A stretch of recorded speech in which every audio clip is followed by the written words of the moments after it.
Hello guys, welcome back to my channel Riyaz blog. আশা করি তোমরা সকলে খুব ভালো আছো, আমিও ভালো আছি। আজকে মা লাউ ডাঁটা চিংড়ি মাছ দিয়ে ভাপা করেছিল। তো দেখো, ডাঁটাগুলো কেটে রাখা ছিল, চিংড়ি মাছটা প্রথমেই আমি ভেজে নিয়েছিলাম। তো এখানে পেঁয়াজ, লঙ্কা, লাউ ডাঁটা আর লাউয়ের শাকগুলো মা একসাথে সব দিয়ে দিয়েছিল, ভালো করে ধুয়ে দিয়েছিল এগুলো।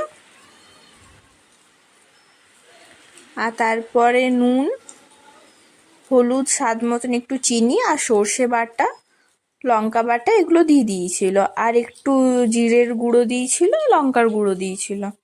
এগুলো সব দিয়ে মা ভালো করে মেখে নিয়েছিল অনেকক্ষণ থেকে।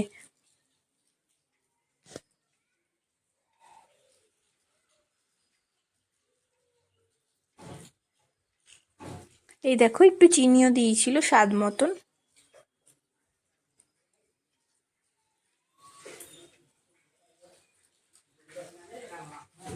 এখানে দেখো, সব কিছু দিয়ে ভালো করে মা মেখে নেবে। তেল দিয়েছিল, কাঁচা সর্ষের তেল পরিমাণ মতন, আর ভেজে রাখা আলু দিয়ে দিয়েছিল। আর ভেজে রাখা বেগুনটা কিছুক্ষণ পরে দেবে, কেননা বেগুনটা ভাজতে ভাজতেই ওটা সিদ্ধ হয়ে যায়।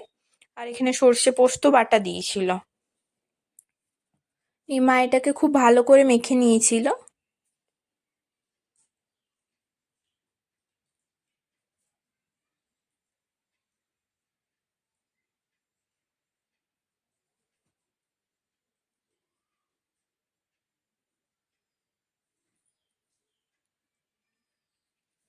এরকম করে একবার করে তোমরা দেখবে, খুব দারুণ টেস্ট হয়েছিল এটা খেতে। আর এত দারুণ, এটা দিয়ে আমি সেদিনকার শুধু ভাত খেয়েছিলাম।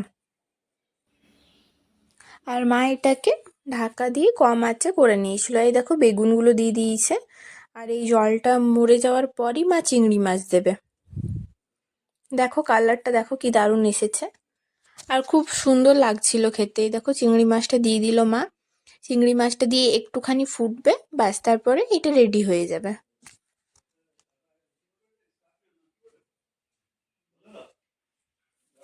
এই দেখো, হয়ে গেছে পুরো এটা। আর বাস, মা এটা কিছুক্ষণ ফোটাবে ঢাকা দিয়ে, তারপরে দেখো এটা রেডি হয়ে গেছে।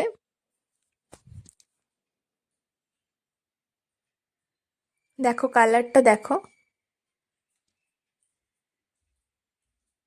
যদি ভিডিওটা ভালো লাগে অবশ্যই লাইক, কমেন্ট, শেয়ার আর সাবস্ক্রাইব করো চ্যানেলটা।